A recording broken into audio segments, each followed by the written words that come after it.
एक बार फिर मिल रहे हैं अजय भरतिया सर के पास में आकर, और इनके पास में और एक यंत्र है जो कि अभी हमें बताने वाले हैं कि यूज क्या होता है। सर बताएं। नमस्कार, पवित्र आरोग्य अभियान में स्वागत है आप सभी का।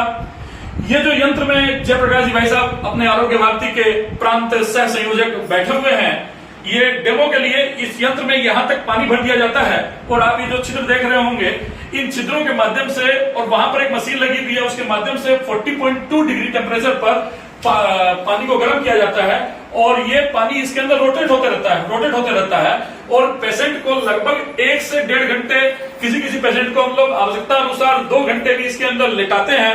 और आपको जानकारी है ही कि भारत भर में किडनी के पेशेंट की संख्या बहुत बढ़ रही है, और किडनी की समस्या क्यों होती है उसका थोड़ा सा एक मूल कारण जानिए। हमारे शरीर के अंदर विषाक्त पदार्थों का दबाव बढ़ जाता है, किडनी उन्हें रिफाइन नहीं कर पाती, किडनी उन तत्वों को बाहर नहीं निकाल पाती। किडनी का काम है कचरों को बाहर निकालना, लेकिन हमारे अंदर कचरा बढ़ जाता है और कचरों को किडनी रिफाइन नहीं कर पाती है, तो शरीर में वो कचरा बढ़ने लगता है और हम ब्लड टेस्ट करवाते हैं तो बोलते हैं हमारा क्रेटिनाइन बढ़ा हुआ आ रहा है। वो क्रेटिनाइन जो बढ़ा हुआ आता है वो ये संकेत होता है कि हमारे अंदर कचरा बढ़ रहा है।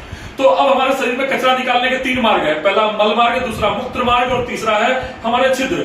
तो जब मल मार्ग और मूत्र मार्ग से भी वो कचरा नहीं निकल पाया तो तीसरा मार्ग है जो हमारा छिद्र है, रोम छिद्र जिनको कहते हैं, इनके माध्यम से कचरा निकालना पड़ेगा। तो ये जो यंत्र है इसके माध्यम से हम इन रोम छिद्रों के माध्यम से शरीर का सारा कचरा बाहर निकाल देते हैं। किडनी के ऊपर प्रेशर कम हो जाता है तो किडनी अपनी फंक्शनिंग ठीक करने लगती है। और कई सारे पेशेंट ऐसे हैं जिनकी प्रत्येक दिन डायलिसिस हुआ करती थी, पर डे डायलिसिस, वो डायलिसिस सप्ताह में 1 दिन होने लगी। जिनकी सप्ताह में 2 बार हुआ करती थी उनकी महीने में 1 बार होने लगी। मतलब जबरदस्त काम कर रहा है, जबरदस्त इफेक्ट इसका कर रहा है। इसके साथ हम कुछ औषधियां भी देते हैं और कुछ सावधानियां भी रखने की सलाह पेशेंट को देते हैं।